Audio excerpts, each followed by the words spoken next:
You know that feeling? Paycheck lands, you breathe a little easier, and then bam, it feels like most of it just evaporates. Yeah. And you're left wondering, like, again, where did it actually go this month? Uh-huh. It's super common. If that's hitting home for you, well, you're definitely in the right place for this conversation. Right. We've been digging into this really interesting piece, why you're still broke and how to fix it. And it really lays out some core reasons why this happens. Right. So our mission today in this deep dive is basically to pull out the key ideas, talk about why these money patterns happen, and maybe help you spot if any of this sounds like your situation. And find some ways forward, hopefully. Exactly. Yeah. Potential solutions. Okay, so let's jump into the first reason. It sounds almost too simple, maybe. Lack of spending awareness. Right. It's funny how the basics are sometimes the things we skip over. Yeah. But this source, it makes a really strong point. Mm-hmm. If you're not actually tracking where your cash is going, you're kind of flying blind financially. It's true. And it's weird how our brains work, isn't it? Like, you remember the big bills, the rent, the car payment, Mm-hmm. Big chunks. but all those little things, that $5 coffee every day, or those quick clicks on Amazon, maybe ordering food delivery because you're tired. Oh, yeah. The convenience trap? They seem like nothing at the time. Individually, sure. Huh. Tiny amounts. But man, add them up over a month, it can be a shocking number. It's like death by 1,000 cuts for your bank account. So the fix, which sounds simple but maybe isn't easy to do, is tracking everything. Meticulously, yeah. Yeah. The source actually gives some good practical tools, free apps like Mint or Pocket Guard, Okay. or even just, a basic spreadsheet. Google Sheets works. Anything to just get it down on paper or screen. Exactly. Yeah. It's about dragging those hidden costs out into the open. And the real power there is that immediate feedback, right? Suddenly you see it. You do. You're forced to actually look at your habits, like really look. Yeah. And you start spotting those places, the source calls them leaks, where money's just dribbling away. Leaks. I like that. Money dribbling away without you really noticing or getting much value back. Precisely. It's just about getting that clear snapshot of what's actually happening right now. Okay, clear picture first. Then the second reason. This one feels very now, living above your means. Oh, definitely. In this world where everything's so visual, Instagram, all that. Yeah, there's this pressure, isn't there, to like look successful, even if the finances don't quite back it up? Totally. The source uses this great phrase, the temptation to look rich instead of be rich. Oof, that hits hard. It's a critical difference, though. Yeah. Because if you're funding that image with credit cards or, stretching every single paycheck to the absolute limit. Basically on thin ice all the time. Exactly. It's like a house of cards. One unexpected bill card breaks down, whatever, and the whole thing can just collapse. You're always just treading water. Constantly stressed, probably. So the fix here, what does the source say? It's about getting back to basics. Create a simple budget.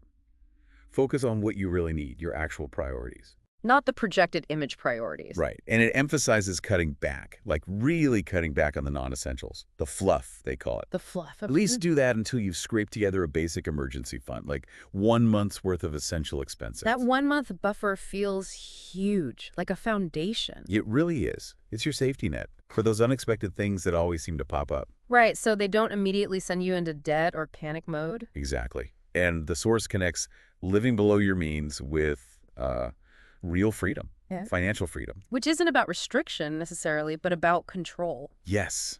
Being in control of your money instead of feeling like it controls you. Big difference. Okay, number 3. This shifts gears a bit towards the future. Neglecting investment. Yeah, and this is a big one too. The source is pretty blunt. Just saving cash in a regular bank account. It's not enough long term. Why not? Inflation. Exactly. Inflation eats away at the value, the purchasing power of your money over time. It's like you're running but staying in the same place or even falling behind. So your savings are actually shrinking in real terms. Effectively, yes. Yeah. The core idea here is your money needs to work for you. Generate more money. So you're not always just trading your time for money. Precisely. Put your capital into things that can grow. Assets. Things that hopefully outpace inflation. And the solution they suggest is just start investing, even if it's small. Yep. Start early, even with small amounts. That's the key message. It mentions things like low-cost index funds, which are pretty accessible, Good. or standard retirement accounts like a 401k or IRA, if you have access to those, or SEP's systematic investment plans. Which is just investing a set amount regularly, right? Like automatically. Exactly. The main thing seems to be getting over that hurdle of starting. Just begin. Because of that magic word, compound interest. Ah, yes. The eighth wonder of the world, supposedly. Right. But seriously, over time, it's incredibly powerful. Your earnings start earning their own returns. It snowballs. So even small regular amounts can really add up down the line. Given enough time, absolutely. It can become surprisingly significant. Okay, next up, reason 4. This feels very relevant today, too. Relying on just one income stream. Mm-hmm. Job market volatility, layoffs. Mm-hmm. It makes depending on one paycheck feel kind of precarious. Yeah, the source calls it a single point of failure, which sounds a bit dramatic, but But it's true, isn't it? If that one source dries up, you lose your job, your industry takes a hit. your whole financial stability is suddenly at risk, creates a lot of vulnerability. Huge vulnerability. Limits your options, increases stress. So the fix is pretty logical. Build more income streams, diversify. Yep. Actively look for ways to bring in money from different places. The source gives some concrete ideas. Like what? Side hustles, freelance work, if you have a skill people pay for. Writing, design, coding, that kind of thing. Exactly. Or exploring more passive routes like affiliate marketing maybe, creating digital products eventually, building something online. It's about spreading the risk, basically. It is. It's actually a lot like diversifying your investments, just for your income. Same principle. Makes sense. Don't put all your eggs in one basket, income-wise. Precisely. Creates more resilience, more opportunity. Okay, number 5 gets a bit more philosophical. Mindset-focused. Consumer versus builder mindset. Yeah, this is about your fundamental approach to money. The source contrasts two ways of thinking. What's the consumer way? It's that cycle of always spending, maybe borrowing, just consuming things, getting the next new shiny object. Okay, I can see that. And the builder mindset. That's more focused on, well, building, creating things, owning assets, things that generate income or hold value. So less focus on spending, more on accumulating things that make money. Or save you money, Hmm. or grow in value, yeah. Yeah. It's a fundamental shift in perspective, how you see money and what you do with it. And how do you make that shift? What's the fix? It's about changing how you evaluate purchases.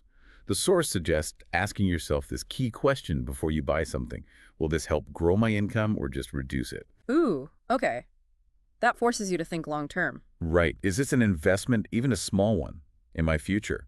Or is it just consumption? Yeah. It encourages focusing on building skills, maybe a side business, acquiring assets. Rather than just liabilities, things that cost you money over time. Exactly that. Okay. Shift from acquiring liabilities to building assets. Okay. Reason 6. This one seems crucial but maybe overlooked. Avoiding financial education.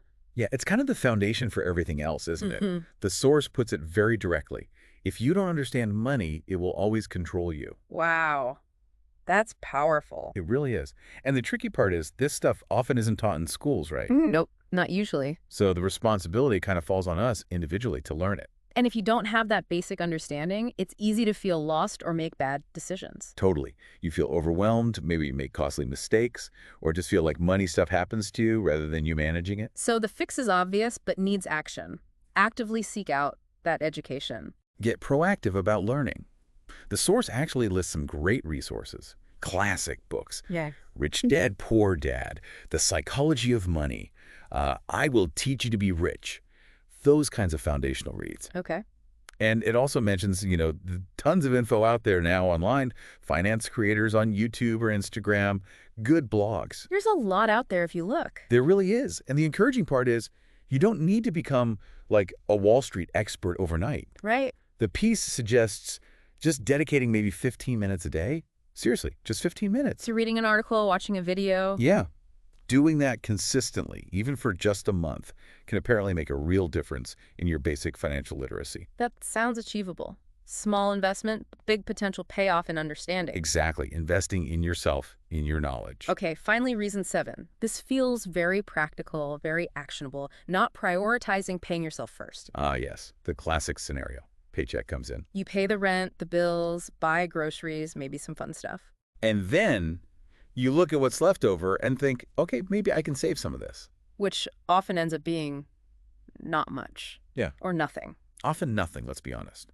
It makes saving an afterthought, something you do if there's anything left. Which is basically setting yourself up to not save consistently. Completely. Yeah. It's backwards. Your future's getting the scraps, if there are any. So Yeah. the fix, the golden rule, the source called it. Pay yourself first. Simple as that. Make saving or investing the first thing you do when money comes in, Not the last. not the last. Treat it like a bill. Automate it if you can. Set up an automatic transfer from your checking to your savings or investment account So it just happens right when you get paid. before you even have a chance to spend it on something else. Make it non-negotiable. Your future self is a priority bill you have to pay. I like that framing. And the source mentions even a consistent, say, 10%. Yeah, even 10% of your income saved or invested consistently every month over time with compounding. It adds up significantly. It really can lead to substantial wealth accumulation. It's about consistency over the long haul. So looking back at all 7 of these, Hmm. wow, it really paints a picture, doesn't it? It does. The big takeaway from this source seems to be being broke or feeling constantly squeezed financially often isn't just about how much you earn. Right. It's often more about the habits, the choices, the mindset around the money you do have. Which is actually kind of empowering. I think so too, because it means it's not entirely out of your control. These are patterns, habits, mindsets, and those can be changed. By becoming aware of them, like we've talked about. And then taking deliberate steps, even small ones, to address the ones that apply to you. You can actually start shifting things. Yeah, you can move towards feeling more in control, more stable, Absolutely. greater well-being. And it's a good reality check, too. You don't need some huge, dramatic event like winning the lottery. Huh. Right? The source had that great line, didn't it? Yeah. You don't need to win the lottery. You just need to stop living like one day you will. Ouch. But true. Focus on the fundamentals. So maybe the thing to think about as you're listening, as we went through those 7 reasons, did 1 or 2 really jump out at you? Which one felt like, yeah, okay, that sounds like me. Or maybe a part of your situation. And if something did resonate, maybe just consider, what's one small thing, one tiny actionable step you could realistically take, maybe even today or this week? Based on what we discussed. Could be starting to track expenses for just a week. Could be finding one small fluff item to cut. Could be setting up that first tiny automatic savings transfer. Or just deciding to read one article about index funds? Exactly. That first small step. It might seem insignificant, but sometimes that's all it takes to get the momentum going. Yeah, that first step could really be the start of a big positive shift in your financial life down the road. It really could. It's about starting.